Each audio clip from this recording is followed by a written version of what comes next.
Mais uma vez aqui em Socorro do Piauí, aqui agora no gabinete do secretário de Administração, Rondinelli Rodrigues. Rondinelli, ontem nós fizemos uma entrevista com o prefeito Laerte e ele falou sobre algumas ações administrativas, destacando os setores de saúde e educação.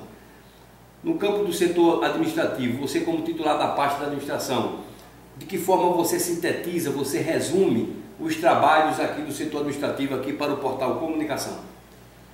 O que a gente vem buscando nessa administração, o prefeito Laerte, e ele sempre pausa, para que o funcionário chegue o mês de dezembro com os seus abonos de férias, quem tirou férias, 13º, a gente já fez aqui o orçamento junto à Secretaria de Finanças, até dia 20, a gente já está quitando o 13º, pagamento até a atual data, está tudo em dias.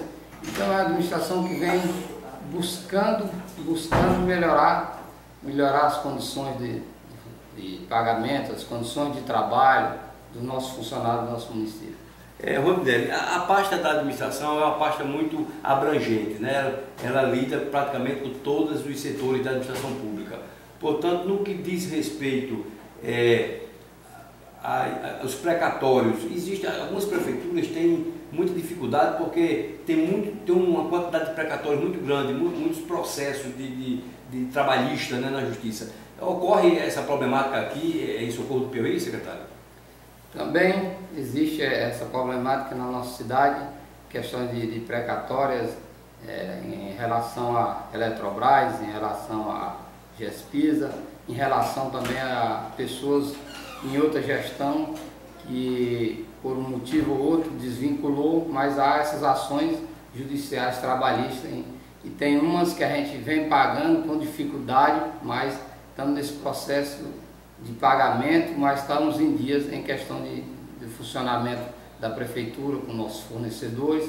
Então vimos buscando recursos junto ao governo federal em busca de melhorias para a nossa cidade.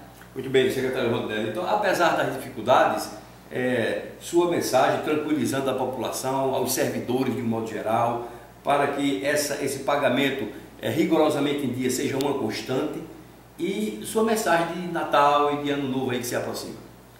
Quero aqui desejar um Feliz Natal a todos os socorrenses, aqueles que moram aqui, aqueles que moram em cidades vizinhas, aqueles que estão em São Paulo, mas que final de ano sempre estão por aqui presentes, visitando seus familiares, e desejar que o próximo ano de 2015, com muita paz, saúde, perseverança para buscar melhorias para a qualidade de vida de nossos socorrenses.